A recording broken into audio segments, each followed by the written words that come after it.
y'all, what's up? It is Tasha. I am back with another video. It is Married at First Sight night, so y'all know we are here for the dramatics of it all, okay?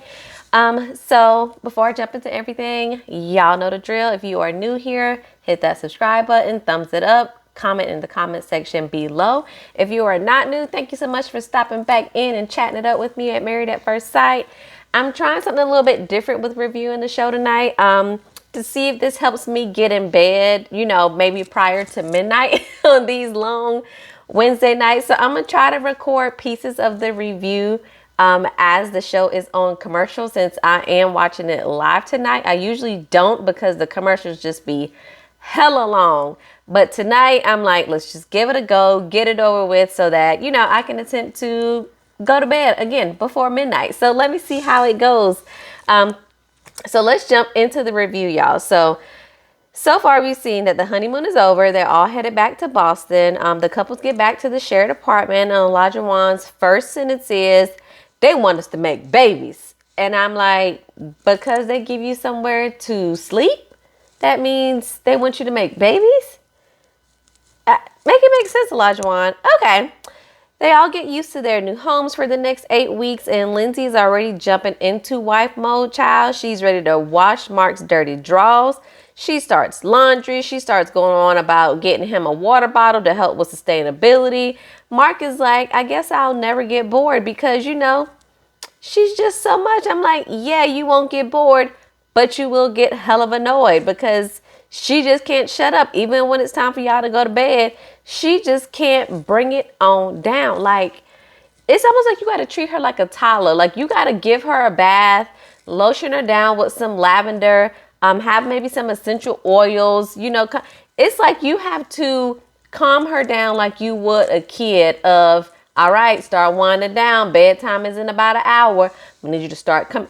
That's what Mark is going to have to do for Lindsay if he wants, you know, to have some peace in his home, okay?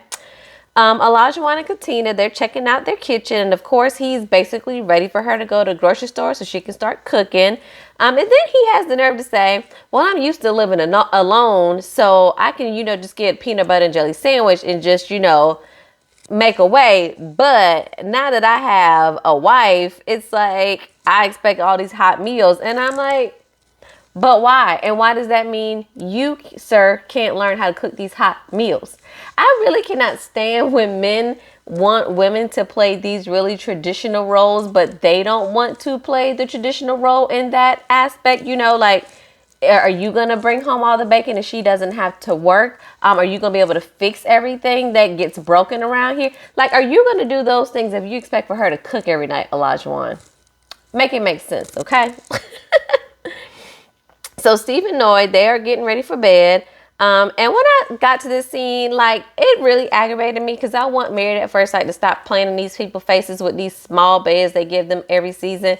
Y'all get plenty of ad money with these long ass commercials. Y'all can afford some queen or king size bed for the, you can afford it, Married at First Sight. Cut it out.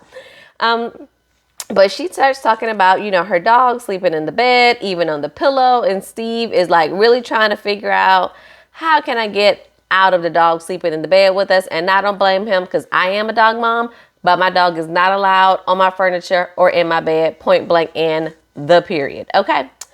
So we then see Chris at the shared apartment, and there's no Alyssa in sight because she's decided not to move in. And do we care? No. Chris said he was committed to moving in, so that's what he was going to do. He said he keeps hearing from the grapevine, you know, basically from everybody else about the things that she said as to why she doesn't like him. So talking about, he said some tattoo. I'm like, Lord, she done tell other people about this hideous tattoo situation that the psychic told her, political views and things like that. He says he doesn't even have her number to reach out to her. But, you know, when she's ready to talk, I'm here. And I'm like, again, Chris, stop making yourself available for someone that will not make themselves available to you, sir. Don't do that, okay? Jasmine and Michael, they are talking in their apartment, and he is asking her, you know, how she is feeling now that they're back home and living together. She says she has lived with a man before because she had a male roommate, but of course, you know, they just kind of shared a space and then they went to their own bedrooms at the end of the night. Michael says that he has not lived with a woman before. So Jasmina asked him if he's staying at the apartment tonight, and he says yes. And I'm like, well, duh, why wouldn't he be? She says she will stay at her place for the next couple of days.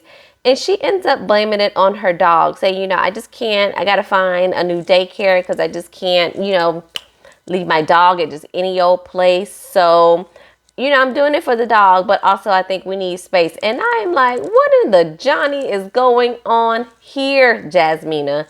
What is the problem, girl? If you don't like him, honey, just say that. Like, we don't need you and Alyssa on here acting a fool. I mean, Alyssa is just straight nasty with hers, but you kind of giving us the vibes of, I don't like him sometimes. Sometimes I do like him. I see why we match, but I don't really want to be matched. Like, I'm not understanding what's going on with her. So most of the couples wake up from their first night together in the apartment. Lindsay is at it already this morning, trying to tell Mark how to brush his teeth. Dr. Viviana is also kind of giving her little spill to us as we're watching this montage of videos from the couples, telling us about the importance of the couples moving in together. But of course, we can't force anyone to do anything. And I'm like, here we go, trying to pass the buck already. No, you can't force anybody, but you can stop somebody from being humiliated on national TV. That part y'all can do, okay? They then go to visit each other's home, and Steve is first up. He goes to Noi's place, and he gets to meet her dog, Sushi, and she basically says it's a deal breaker if he and the dog don't get along. And I'm like, Noi, I get it. Again, I'm a dog mama, but when Sushi go to doggy heaven, you gonna want somebody else to be in that bed with you because Sushi ain't there no more. So I'm gonna need you just to get over it, okay? Steve basically says he can't stomach picking up dog poop, and I'm like, but you can also, live in your car for extended periods of time with no real roof over your head. But okay. And then she is basically still pressing that the dogs sleep with them. And I'm like, no, girl, like, I get it. I get the love that people have for their dogs. But I also want people to also get and understand, especially coming on a show like this, that you may get with someone who's not as much of a dog person as you are. So if that is the case, you're going to have to figure out how to compromise and let the dog sleep in his own bed. It's not that hard, no, it's not that hard. Mark and Lindsay then go to his house. They are literally all suited up in hazmat gear and masks trying to enter his apartment to get his stuff. And I continue to be confused and baffled by this situation because I'm like, if you have bed bugs, why y'all going in? Has the fumigation and the heat process and all, has that already happened to kill everything? Because I'm just not sure of why you guys are getting suited up, but yet you're taking things that were inside the bed bug apartment, outside the bed bug apartment, into a new apartment. I'm not understanding, but that ain't my business. So if they want a bed bug infestation, be my guest. But she's already planning to get rid of all his dishes. And he's like, well, that stuff came from my parents, so I just brought it. And she's like, but does it bring you joy? Okay, well, we'll get rid of it. And I'm like, not you in here trying to Marie Kondo this man's apartment and get him to get rid of his stuff. You have known him for a week. This is this man's parents' dishes. How you know they don't have no sentimental value to him? And you just was like, nope, I'll get you new ones. It'll be fine. But she basically just continues to run amok throughout his entire apartment, tossing stuff in the trash, just putting stuff in certain places. And Mark is trying really hard to keep his composure, but you can tell all over his face. He is completely frustrated with her, and he wants her to just go sit in the car while he continues to deal with getting his stuff together. All right, so now we are on day 8 of marriage, and Olajuwon is taking Katina to his house, and he wants her to imagine living here, just hold my hand and be here at the sidewalk, and just imagine, kids at the door yelling your name. Sir, cut it out. We're not there yet. Cut it all the way out. He says this is the first time he is welcoming a woman in his place, and we ready to have babies. And I'm like, this is like your 3rd, 4th time mentioning this, like you acting like Woody. By the way, Woody and Amadi from season 12, are pregnant with their first baby. So sweet. I follow them on Instagram and I absolutely love them. And they just shared that they are pregnant with their first baby. So cute. But he reminded me of that because y'all know Woody wanted babies on the honeymoon. And here comes Olajuwon every chance he get. Baby, baby, baby, baby, baby.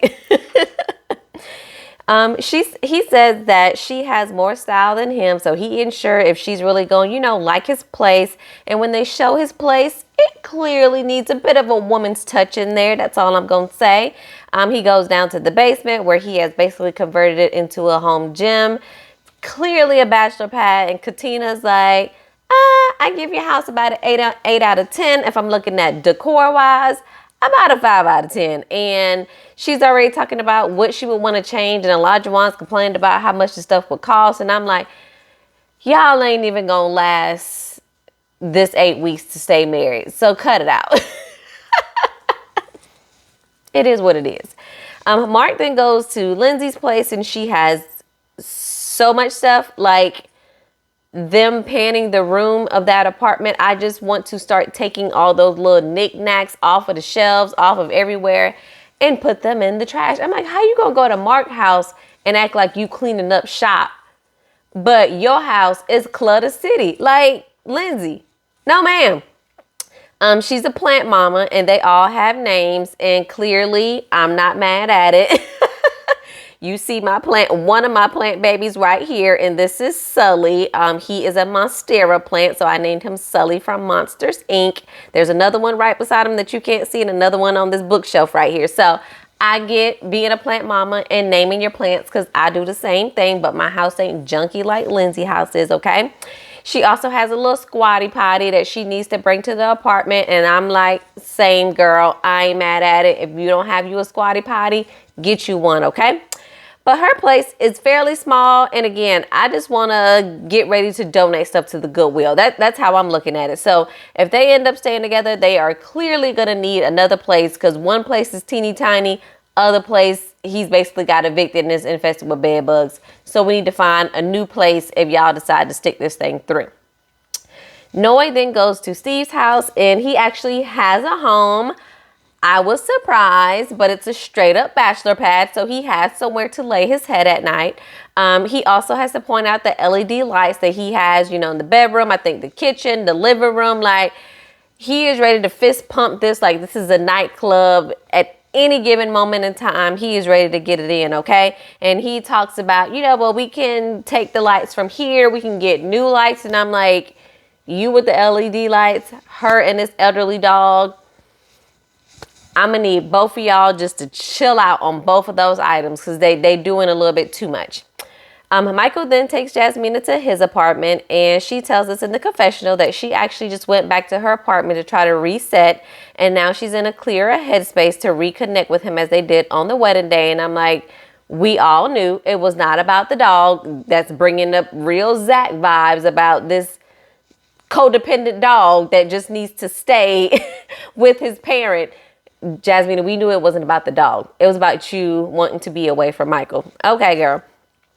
Anyway, he has a typical bachelor pad as well as this picture of this huge naked woman. You can't really tell she's naked, but it's like her figure don't really make sense to me because, I mean, it was huge, but okay.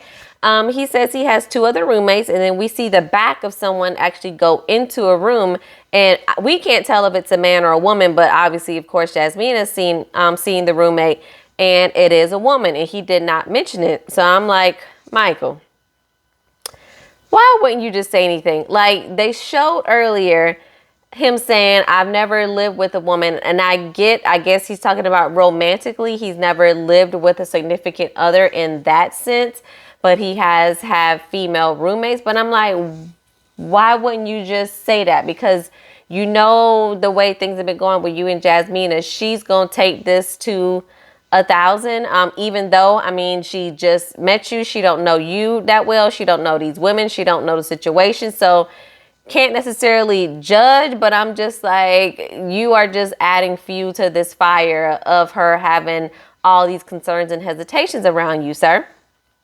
So Michael then meets Jasmine, a little adorable dog. That dog is so cute. But we really don't see her apartment. We just see the dog and her get some stuff and then they leave.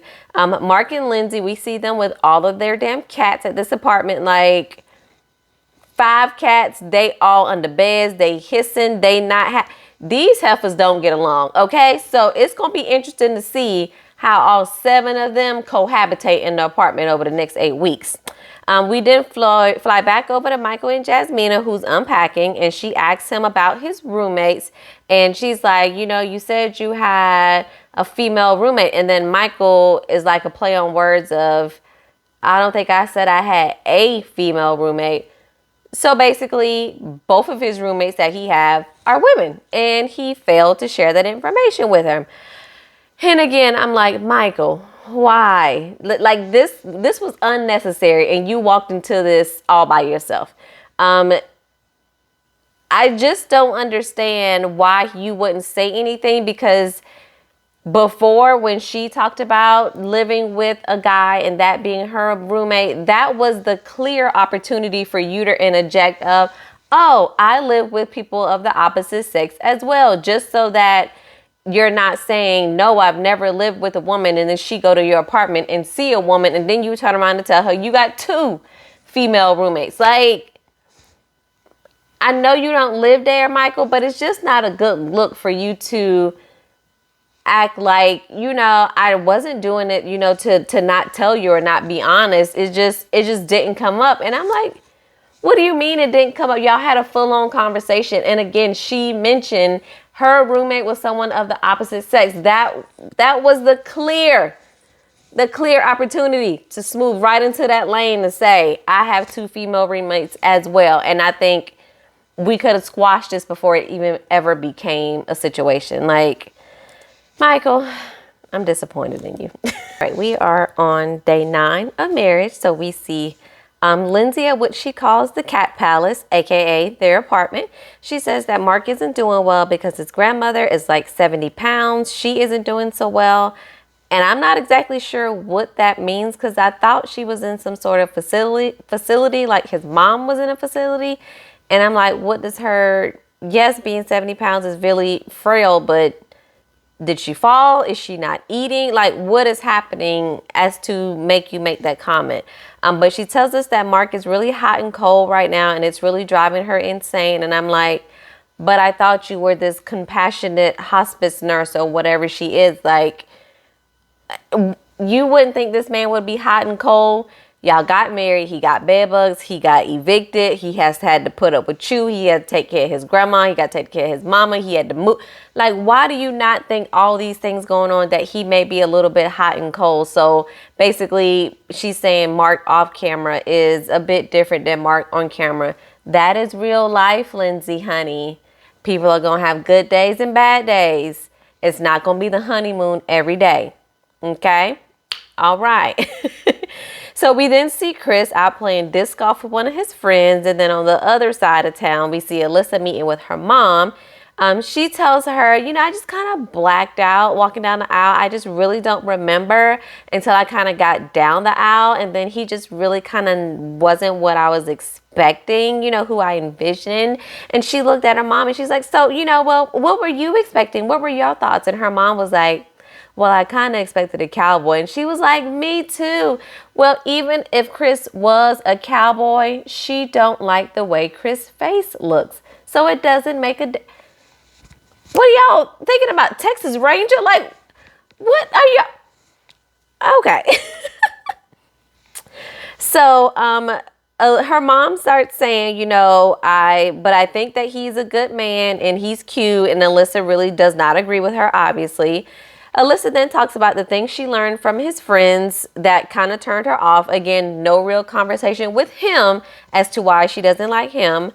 Chris, on the other hand, is telling his friend that's one of the reasons, you know, she doesn't like him is because, you know, I don't have this eagle tattoo that her psychic said I'm supposed to have. And the friend is like, are you serious? Are you serious? And I'm like, yeah, that's the rest of us. Like, are you serious? You have got to be kidding me. He's like, if Chris was dating somebody that, you know, their regular psychic had told them that somebody, you know, that they would be with had an eagle tattoo, I would just tell him, that probably ain't the one. And I'm like, that advice still applies to Alyssa in this situation. So yes. Her mom then asks her, what is it about his core values that don't match? And she says one of the biggest things is his lack of respect for other people. And he posted on his IG about defunding the police. And mom, you know what high regards I have for first responders. So now I'm like, well, okay then. The political views, Trump supporter, not Trump supporter. Makes complete sense now. Okay, listen. And then she says, I think that's very disturbing because if he's talking about defunding the police and then he calls the police, they won't save him because he wants to defund them.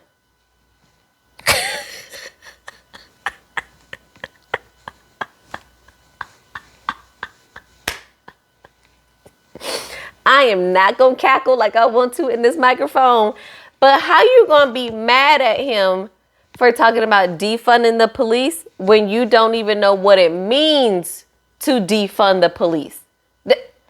Alyssa, go educate yourself and stop following behind these people on the internet. Alexa, minding my business.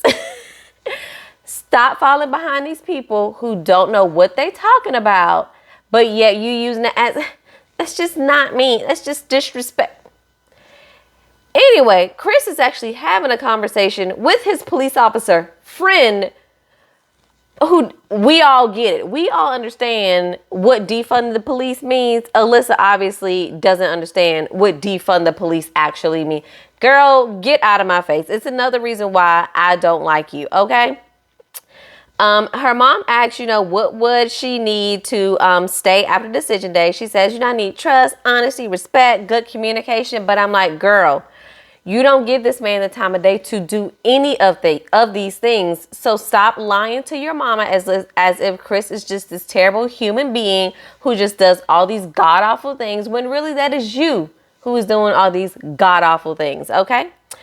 So now Pastor Cal is starting to make his rounds to visit the couples. First up is Jasmina and Michael. He asks how things are going, and it's really a little bit of an awkward silence. He wants to talk about where they are and what happened on the honeymoon. Jasmina says there's a lot of conflict off camera, and when it happens, he gets loud, he gets really rude, he gets aggressive. She says, his family said he can act that way. He's even said it's something that he needs to work on. And Michael is like, yeah, I have said that. And now I think it's pretty much backfiring on me she's kind of using it against me. And we've seen this happen the entire time with Jasmina. Everything that she's been told, she's been hanging on to it for dear life and basically judging everything that is being said or done by Michael based on what has already been said by him, his family, his friends, whatever it is. Now, I will say Michael is not necessarily making it easy on himself if he is showing all these different versions of himself when we don't see him on camera. Child, they ain't gonna stay together. She says every time they have conflict, he yells. He says it isn't true. And she says, hey, I guess I'm lying. And you being, again, very aggressive. And Jasmina, you using these triggering words. You acting like Alyssa and Lindsay, using these triggering words about people. And I just need to see. Now, I'm not going to say I don't put it past Michael, but I need to know what you're defining as aggressive. Because as we can see, when Chris was just out here pointing at buildings and stuff, Alyssa thought that was aggressive. So I need to know what aggressive actually means and what the man was doing for you to call it aggressive. I just need to connect the dots. Pastor Cal then tells them, honesty and transparency is the key. Michael says he understands that. And Pastor Cal asks Jasmina if she's willing to forgive and move on. And she says yes, but it is the most nonchalant yes I've ever seen in my life. It's like when your mama makes you apologize to your sibling and you like, I'm sorry.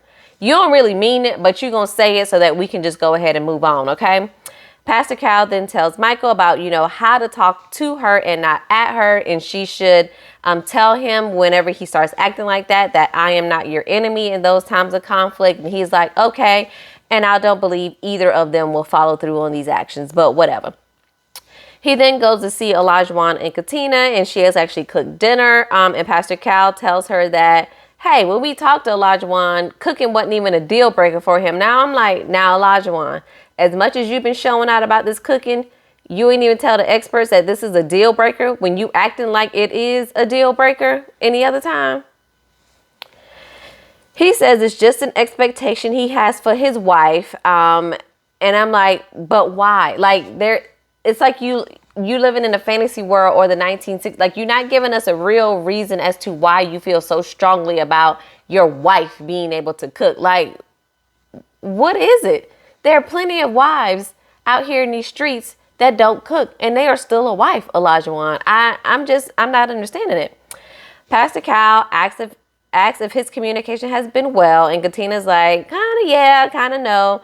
Pastor Cal brings up that they saw the footage of them when they were on the honeymoon, horseback riding, and kind of how Olajuwon was talking to her.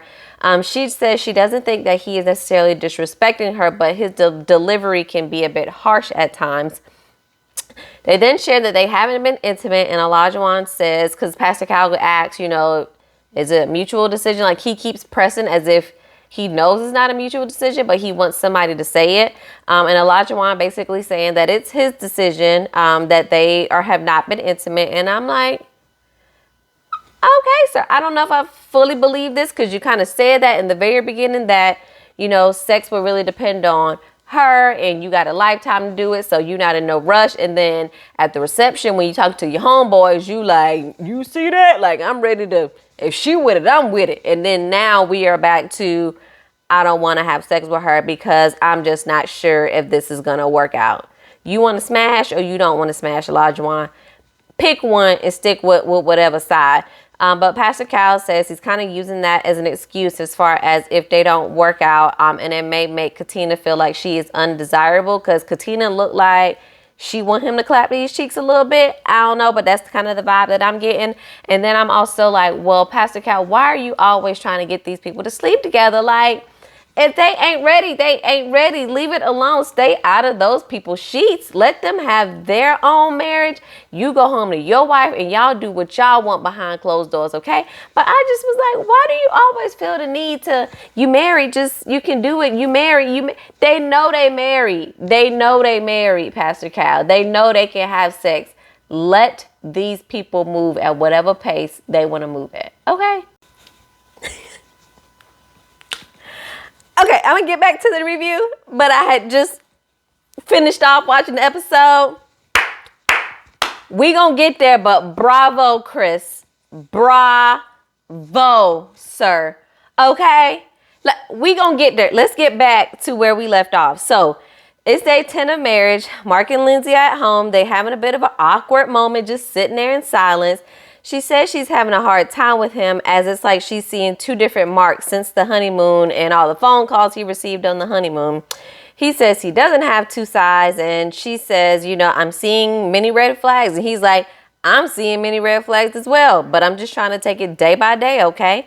She says she just needs a moment. I don't want you to talk to me, and you can just go ahead and just leave me alone. And I'm like, Lindsay, if you need a moment to calm down, ma'am, you can leave the space and come back when you're ready. Don't just leave your negative energy spewing around the whole apartment, okay? Girl, who raised you? Pastor Cal then goes to see Noah and Steve. We know it's about to be boring because Steve and Noah is boring, but we're going to go through the motions anyway. She says they've talked about the number of children they want to have. Steve is considering all things because, he wants to have 2. She wants to have 3. She is dead set on having these 3 kids. And Steve is like, but what about the time, the patience, the resources? What if we have a special needs child and we can't, we can't have that 3rd child? What does that look like? Are you okay with that? And she's just like, no, I want 3 kids because I grew up with 3 kids, and my friend had 3 kids, and my neighbor had 3 kids, and my godmom had 3 kids, and my auntie has 3 kids. Everybody has 3 kids, so that's a complete family. No, shut up. Because y'all are really here trying to make an issue where there is not an issue. Y'all ain't even been married for 2 weeks, so we don't have a solid marriage yet. We haven't even had child number 1 yet. So this is a non-factor for me. Get out my face until there's a real issue going on here. They say that they've talked about finances because, of course, bringing up the subject of kids, it's like, I don't want to be broke. So what these finances looking like? So Noi says she's a bit afraid because she does not want to have to worry about money because of how she grew up. She really struggled as a family with her mom, dad, and her siblings. So she does not want to have her kids grow up that way. And I'm like, Steve, you should be able to understand that nobody wants to struggle ever in life. Nobody says, I just really want to struggle when I get old. I want to have kids and struggle. No, that's not the game plan. So Pastor Cal has her talk to Steve directly about, these things, because she has not shared really in detail how she grew up and why she feels the way she feels. She really gets emotional with him because she's like, this is really scary for me to, potentially not be able to provide. And at this point, I mean, it looks like Steve may be doing okay. I don't know what the freelancing is bringing in. If the freelancing is bringing in enough for him to be stable, I think it's fine. But if not, you do have to maybe consider getting a full-time job. Pastor Cal just really breaks down how Noi kind of just needs to plan for some type of security. She needs to know the plan that he will be able to provide. And Steve says that he definitely understands that. He thinks, but he doesn't think if he gets a full-time job, he'd be able to dream and create like he wants to. And that's really where his passion lies. And he isn't sure he wants to sacrifice that. So again, Steve, I understand, but we need to know what this 5, 10, 20 year entrepreneurship thing looks like. If that's what you're going to do, we need to just have a plan and make sure that we are financially stable with you going that route as well. I just don't want to make it seem like you just lazy and you out here just not really wanting to work. That's well. Pastor Cal then meets with Mark and Lindsay, and Lord, these two. So he's in the bedroom. She's out on the balcony because I guess she's still mad at him from earlier. Mark says his problem with Lindsay is the way she communicates because it can be condescending. And we all believe can agree on that. Her dad has told us multiple times her mouth is a problem. Lindsay says she's just, she was open and vulnerable from the wedding. And now she sees that he is not giving him the best version of himself to her. She says she tries to help him where he needs help. And I'm just like, but Lindsay, though, that's not your decision. You haven't even known this man for 2 weeks. So don't go over inserting yourself into where you think he needs help when he has not asked you for help in those areas. Like, we got to draw some sort of boundary for now until y'all get a little bit deeper in this thing and decide you're actually going to be together. She then says her feelings are hurt because he went from all or nothing. She starts to cry and cuss, and then she's snapping at him like, I need you to work on us. I'm like, that type of stuff right there gets you, don't hit women, but it just make you want to take your hand and be like, girl, you trying me. Lindsay, you trying him. I want you to chill out, okay? She basically wants him to behave how she would behave. If I was in the situation, I would do this. So I expect him to do this. And you cannot expect people to behave the way you behave. That is therapy 101. You are only in control of your own emotions. You cannot control how anyone else reacts to things. You can only control your reaction to it. So Lindsay, need you get in some real therapy, girl, okay? And work on that, right? He then says, things were cool. We were intimate. And then the whole plane situation happened. They were cool again, intimate. And then something else happened. So he just kind of feels like it's just been a yo-yo, which has caused him to want to pull back. And he's like, I just felt like something was off, and I just felt like I needed to say something was off. And Mark the Shark starts to cry, and I start to feel really bad for Mark. Like, you got to put up with Lindsay, child. He says that, sometimes all of her affection can be a bit too much, and it can kind of be a bit smothering. And she starts to almost turn into a different person. How she was just, on the verge of tears and cussing and snapping in his face. She starts rubbing on him and asking him if he wants something to drink. And I'm like, what is happening here? Like, you can't just flip the switch to try to look like the type of person you want to look like on camera. Like, I'm not understanding this situation, Lindsay. She says she hasn't really given him a reason to say any of these things. And Pastor Cal is like, all right now, Lindsay, cut it out, because you going a little too far. We know you've done some things across the line here. She says, so Pastor Cal is like, well, how do you feel about what he said? And she's like, so let me define the bullshit. And I'm like, really, Lindsay? What he said was just like a really big run-on sentence. Now, if he would have said that about you expressing your feelings, you would have been pissed. But you feel like it's okay for you to say that? Girl, no ma'am. No ma'am. Pastor Cal tells her that she is intelligent and sharp, and she speaks what she feels and thinks, and sometimes without filter. And she has really worn that as a badge of honor, and sometimes it is not. And I can fully agree with Pastor Cal on this. She wears that as, I'm real, I'm honest, I'm blunt, as if this is the golden sticker that she has on her chest. But it's like, the older you get, honey, you have to learn when to turn that on and turn that off, and know when to actually filter yourself. You just can't be out here saying whatever you want to say with no repercussions attached to it. It's just not how life works. She said she can agree with that, and that Mark says that it isn't bad. It's just different for him because it's not how he presents himself. Lindsay, again, in my opinion, is just team too much. Pastor Cal said they both got what they asked for, so now they have to determine how to make it work. He says he just needs her to let him get through things the way he would normally get through things, and not try to take things off as her own and do her own will. And she says, okay. And I'm like, sure, girl, because we saw that prime example on the honeymoon of, as soon as his landlord started calling in, he knew what was going down. You jumped right into the mode of taking care and being overwhelming before he probably even had time to really settle in and figure out what the heck just happened. Now, what am I going to do? So you should realize you need to step all the way back just a little bit. She has really a hard time listening, and again, thinks everybody will think the way she thinks, and then when it doesn't happen, she gets upset. She says that she needs for him to put some gas in the tank because she felt that he has just pulled completely out. And I'm like, because Lindsay, with you, it is an all or nothing. Once again, that's something you have said out of your own mouth as well.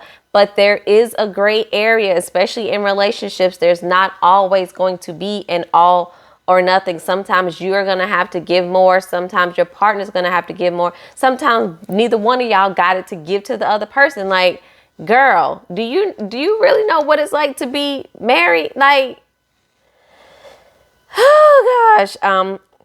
But Mark says, in his little confessional, he says it's hard because the experts are not living here. They're not with her every day. And with him saying that, that just makes me think that she is flipping out even worse off camera than she is on camera, and it is driving this man insane. So finally, y'all, we get to the creme de la creme. We get to see Chris and Alyssa. So Alyssa shows up to the apartment where, of course, Chris is living for their visit with Pastor Cal, and she is definitely camera ready, face beat, lipstick on, what she thinks is a cute little outfit. She's here and ready, girls. They both have a little fake smile on their face when Pastor Cal, asks how things are going. I'm like, you already know things are not going well, so let's cut straight to the chase. Chris says the big picture is, since the wedding night, Alyssa has had no interest in him, and I believe that would be accurate. Pastor Cal asks when she was first disappointed, and she says when she walked down the aisle, he really wasn't her physical type. But, I could have walked away then. But I really wanted to stay and see why we were actually matched. Then we have to hear once again the same story about her believing everything from his friends and his family, and she not really talking to him. She says she felt they had, we had a good time paddleboarding, playing tennis, and Pastor Kyle is like, let me stop you right there. And all the rest of us are looking like, girl, you mean paddleboarding because you didn't have to be next to him, but then you act stank that you couldn't even go snorkeling? Or you mean when you came to the tennis court in your flip-flops and when you had to sit on the bench next to him, you act like he had Ebola or something? Like, is that what we talking about here, Lindsay? When he was aggressive, pointing at the buildings because he's a realtor? Okay, girl. Pastor Cal cuts her off and says, you didn't even want to go to the suite on the honeymoon. And I'm like, thank you. Let's call her out here a little bit. Pastor Cal says she started early, showing a pattern of not wanting to be around him. She says, well, for one, I just don't like, sleeping with people. That's always been an issue. Okay, so I guess if he was the fine cowboy that you were expecting, you still would have had a problem sleeping in the same bed with him. Okay. She says, well, we also both have big dogs. So, there's that. And then I'm actually allergic to dogs. And don't this heifer rescue dogs? Ain't that a passion of hers to rescue dogs? But now she's allergic to Chris's dog. And she can't be around it, but she can be around all the other. Alyssa, you had space and opportunity to get your lie together for it to make sense, and you still didn't actively utilize your time properly, honey, because this still don't make not near sense. Okay. She says she's been trying to look for the positives, and Pastor Cal is like, so what do you have? And she's found nothing. And then the white woman tears start to enter the chat. And I will continue to call them white woman tears for the person that was in my comments saying I should be more inclusive. No, I will not. She cries her white woman tears because she knows they are her victim tears, and that will always protect her as a white woman. As a black woman, I know my tears don't have that same privilege. So yes, I will continue to call them white woman tears coming from Alyssa's face. Okay? Thank you. So Pastor Cal says, they went through everything, from the application process. They really all lined up. And this heifer says, well, I came here to see how we can move forward because I really don't like the way things are going. She says, I've been in a better headspace since we've been home. And really my purpose of coming here is to really stop that pattern and to move forward. Alyssa, stop playing in our face. Okay? Because you didn't come here for that. You came here to be on TV for one last time. Okay? Chris says for him, this is decision day. And dun dun dun, it goes on commercial. Comes back, she looks completely shocked, and Pastor Cal is like, so you want a divorce? And Chris says, yes, he wants a divorce. And I clapped and cheered and celebrated in my home that Chris made this decision for himself. She has the nerve to start getting teary-eyed. I'm like, all that you have put this man through in these short, 9-10 days, and you have the nerve to cry? What are you crying for exactly? What are you crying? You're crying because he dumped you. And how dare a man of Chris's caliber dump pretty princess Alyssa? That's why you are crying, ma'am. You're not crying because you're sad this process is over or you didn't find a husband. You're sad because you wasn't able to be the one that pulled the trigger, and that I'm sure you don't think Chris is good looking enough to be able to want to break it off with you. That's really where things lie. So she says, all the work I've done to get here, and I just really didn't think we would be in this situation, feeling alone, the arguments, the disrespect. Again, everything that you brought on yourself. And it sounds like you've done no work on yourself. You can't consider the application process and interviews all the work you've done to get here, because that does not change the ugly person that you are inside to want to be somebody's wife, Alyssa. Okay? She then says, wait. So Chris says he came with a set of expectations, and it went from taking it slow to chasing someone who doesn't want to be chased. She then continues to say she could have left, but she didn't. And Chris is like, there are a lot of reasons to be here, but marriage ain't one of them. And I'm like, you got 99 problems, but a marriage ain't one as of today because I dumped your behind. Girl, I could have left. I didn't have to be. We know you didn't have to be here, but you wanted to be on TV embarrassing yourself and getting dragged in these internet streets is why you still here, Alyssa. Girl, bye. She then says, she then gets mad and says, well, that isn't accurate because when you say things like that, it really triggers me and you act like I'm just not here for the right reasons. And I'm just like, shut up. I pray this is my last time having to see you on my TV. I know it's not going to be, but I just pray it would be my last time seeing you on here. Chris says long term, he just wants both of them to be happy, and he thinks long term, they will both be happier separate. And I'm like, absolutely 100% agree. And I'm so happy he took a stance and stood up for himself.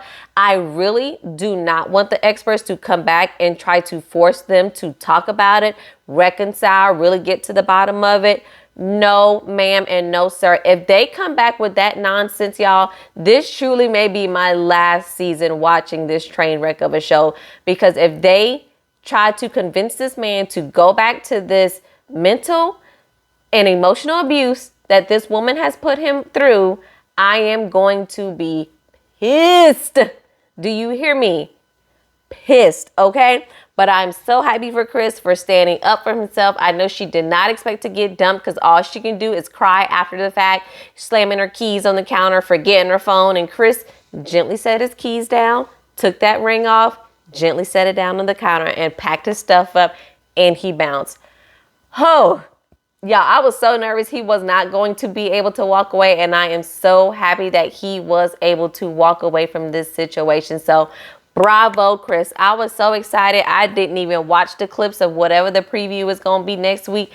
It is going to be what it is. We'll deal with that when it comes next week, y'all. But drop down in the comments, y'all. We got to talk about what went down this episode. It was a really good episode, especially since Chris and Alyssa are done. Yay! All right, thank y'all for watching and putting up with my shenanigans for yet another week. And if you enjoyed it, I'll see you again next week. Same time, same place. Peace.